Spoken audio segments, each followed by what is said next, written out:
Welcome back, everybody. It is the 7th of July, 2024. This is the day after I did those end ribs on the right fuel tank. And now it's time to go ahead and put the baffle in. I specifically bought 2 tubes of the Semco sealant. You see me there in normal time. Now it's sped up, mixing that up. 1 tube for each baffle. Is what I was hoping it would take, and I bought a used Semco gun off of eBay just for doing this process because it seemed like it would make it easier, and I'm happy to say it makes it 100 times easier. If I could have afforded Semco cartridges for the entire thing, I would have done the entire tank with that thing. It's so much better than mixing it by hand and spreading it with a popsicle stick. Anyhow, I squirted some of it out onto the pallet there and put it on the outboard holes on the end of the ribs, because those ones are just going to get a rivet through them here in a little bit, not Z-brackets. And now I'm putting down, according to the van's video, about a 3/16 run of sealant. You saw me go back a couple of times, just making sure I don't have any breaks in the chain, and it's going just past the rivet holes, so when I push the baffle in, it goes where it needs to. Now I'm doing the end ribs, and right there I ran out. So that 1 tube almost got the entire thing. It was literally half of an end rib short of finishing.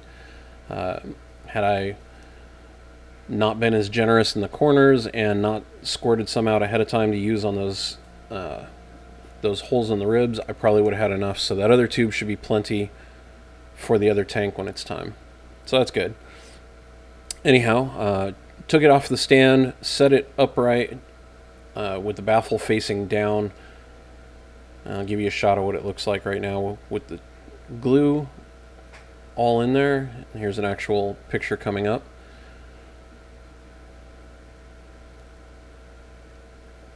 There it is, ready for the baffle.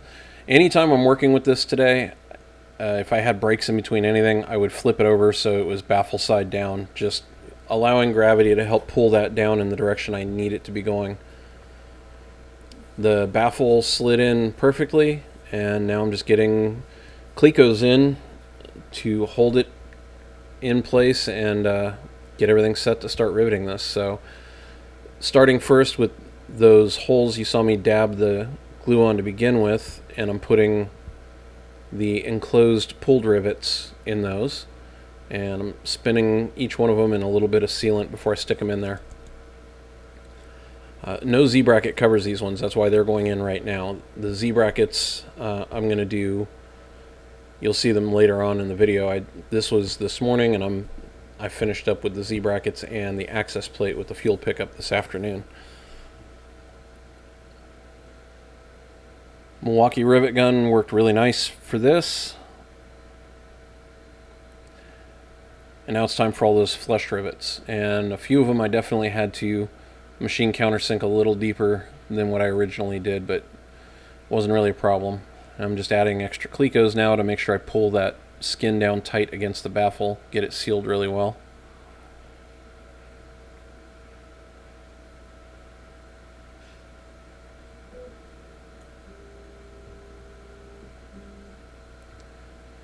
If you hear any humming or buzzing here in the background, it's because I got the 3D printer cranking away, making me some accessories and parts that I'm going to use in the wings here in a little while. Alright, so that row is in, and I'm just going through with the squeezer and setting all of those rivets. So much nicer when they're not completely covered with sealant. I forgot how nice it can be to just squeeze rivets.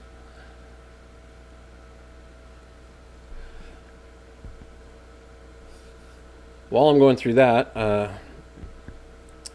hopefully, I'm supposed to be going on a work trip to Alaska tomorrow. I'll be gone all week, so there won't be any build videos or progress for the remainder of the week. I'm hoping when I get back at the end of the week, I'll be able to start on the left tank, because the right one is now done and curing and waiting for a leak test. But we'll see what happens. I do live in the Houston area, and if anybody's seen the news, there's a hurricane headed this way right now, so flights may get canceled. Who knows?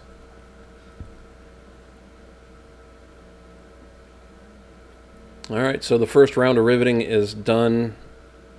Now I'm pulling out all those clecos and going through and I'm checking the countersink for those holes and finishing up where the clecos were at. Put the last rivets in and get them squeezed and set.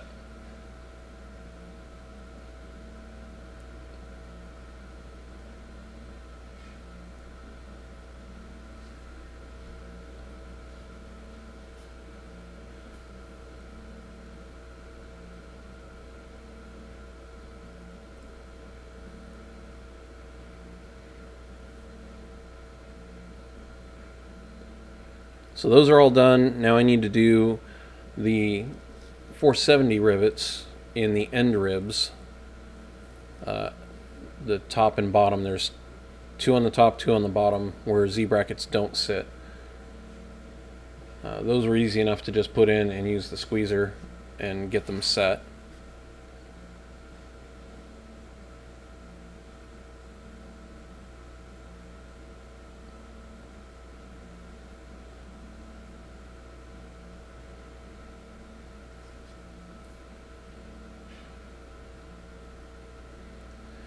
And then I decided before I called this work session done, I wanted to put the Z-brackets themselves on the end ribs, just because that entire rib has sealant on it, and I didn't want to go through and try and add rivets later on if the sealant had partially set up.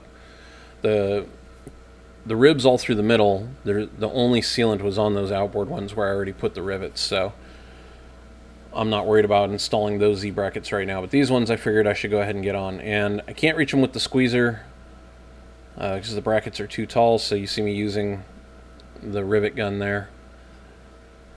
And my close-in rivet set for the cup set is too close and it won't let me get in next to there, so I had to use the offset. Worked out well. And now before I finish this rivet session up and let this thing sit for a little while I go run some errands in town, I'm just adding a little extra what's left over the sealant to those corners because those corners of those ribs are notched. So there's a decent amount on the inside, and then I just filleted out the outside edge of it a little bit. Trying not to get on where it's going to overlap for the splice plate for the leading edge later. I think there's a little bit there, but it'll be easy to clean up. Here's a couple shots inside the tank. You can see the long run of where that bead was. It looks like it's set well, but again, won't really know for sure until I leak test it. So this is still the same day, different shirt because I got cleaned up, went to town for lunch, had to run some errands. Needed to get the float bent and the fuel sender all set up for that access plate so I could get that whole thing built up. I really wanted to get all of this stuff installed before I left. That way the whole tank is curing and it's on its way to a leak check. Followed the directions for bending it. I should have done this sooner. I didn't realize it or think about it because you need to check it, which I'm going to do with a meter here. Right now I'm just checking to make sure it's working. It should be about 240 when it's empty, and I think it goes down to like 30 when it's full. And it is working. Sorry, the hand's in the way. But you can see it is working. Now, I should have done that without the baffle in. I could have put that side plate temporarily on, and then I could have manually manipulated it to make sure I had full travel of the float. Unfortunately, I didn't think I had to do that, and I already got the baffle in. And on the left tank, I'll give that a shot. That way I can adjust it. That and the one in the left tank is going to go in a different spot anyways, so yeah, I guess it won't matter. It's going to be in the baffle. Anyhow, it all worked out. I end up installing it here later on, and I just leveled the tank one way, made sure it read like it was empty, and then turned the tank over, make sure it read full. Didn't get interfered with anything, so I think it's working. That and these are more of a guide than anything. I will never fully trust a fuel gauge for what fuel is actually in that tank. And now I'm cleaning off the rest of the enclosed pulled rivets that are going to go through the Z-brackets, through the rear baffle, and into the rear end of the interior ribs. You can see I've got them all clecoed in place up there. I double checked and triple checked and quadruple checked that I have each of those flanges pointed the right way. I sincerely hope I do. They match the plans. I looked at the wing. They match up with where they should go on the wing, but until I actually put it in, I won't know. And I say that because when I clecoed them on the first time when I was building it up, I did put 2 of them on backwards and they didn't line up. That'd be a real pain in the ass if that was the case this time. So now I'm attaching those enclosed nut plates that I bought for the fuel sender. I'm using the screw method again to hold them in place. And now I'm just getting the rivet squeezer set up to squeeze them all in place. You did see I stuck the fuel sender in there briefly because I wanted to make sure that those enclosed nut plates weren't going to interfere with it in any way, shape, or form, and they don't. I had somebody else comment in the last video that they use those same kind of nut plates on theirs and they've been leak free for, I think it was 20 plus years. So I'm hopeful that was a good call. I feel better about it rather than just trusting sealant on the threads of the screws alone to keep fuel from leaking out. So this should be the last of the sealant that I got to mix up for this tank. And looking at what I have left, I have just under, I believe, half that quart left. And I still have 1 full tank to go. So just to be safe, I ordered another quart. Didn't want to have to. I could have ordered a smaller amount, but I figured, what the heck, I'll just go ahead and order it. And if I need it, I need it. If not, I'll see if anybody else at the EAA chapter needs any fresh sealant. And if they don't, it will expire after 3 months. It's still usable for other things, though. Just wouldn't use it as fuel tank sealant. So I'll just hang on to it if that comes down to it and find something else to do with it. So now I'm installing that fuel pickup, and you saw me attempt to use the squeezer, but it will not reach in there and grab those 2 rivets, which is fine. Just use the rivet gun. Now I'm adding a fillet around the bracket, that anti-rotation bracket. Off camera, I installed that pickup tube to the AN fitting and torqued it. So now it is installed and sealed in place, and on the other side, didn't really get to see it, but when I put the nut on the outside of the plate, I used, there's a shot of it complete from the inside. I used what's called an Earl's Stato seal. It's basically a washer with a built-in rubber O-ring. So I'm using that on the outside of that fitting, and I'm using it on the outside of the fuel return line fitting. It's just a secondary precaution to guard against leaks, and it's changeable later if I need to change it. Alright, time for the Z brackets. And off camera, I'm putting a small amount of sealant on the back side of the Z bracket.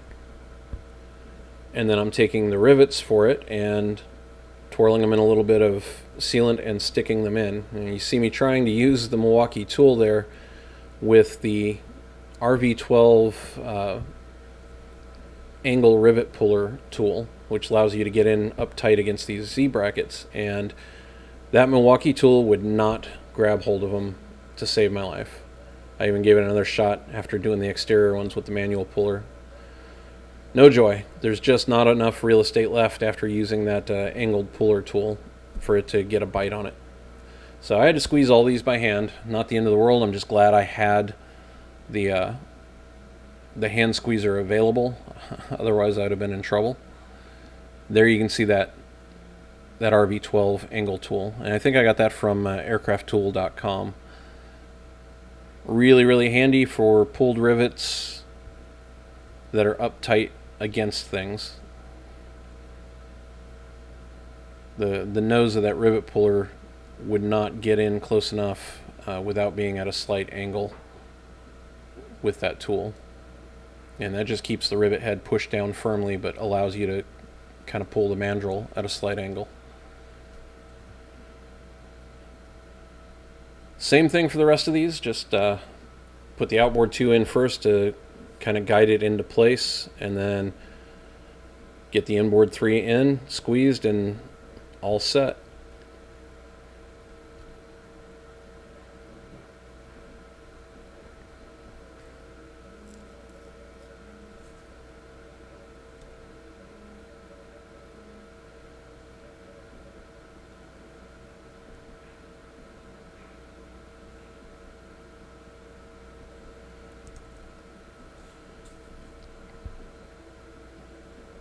Time to put the sealant on the access plate and get it semi-permanently installed. I really wish there was a way to use a gasket on this.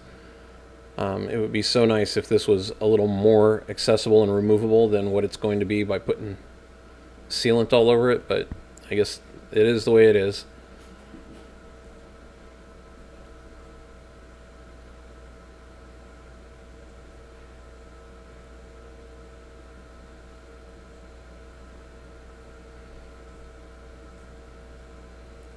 Got that all on there, putting the screws in and just doing a regular old cross pattern to tighten them down. I went with the good old-fashioned Guten tight torque on that one. I figured there's enough sealant on there, shouldn't have to worry about it.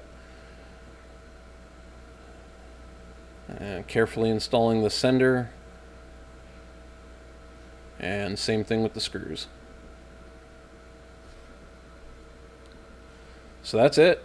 It's all cleaned up, it's all sealed. The right tank is done, and now I get to do it all over again on the left one. But first, a work trip to Alaska, and maybe if I'm lucky, a small float plane flight while I'm up there. There's the completed product, just sitting and curing. Hope you all enjoyed. See you on the next one.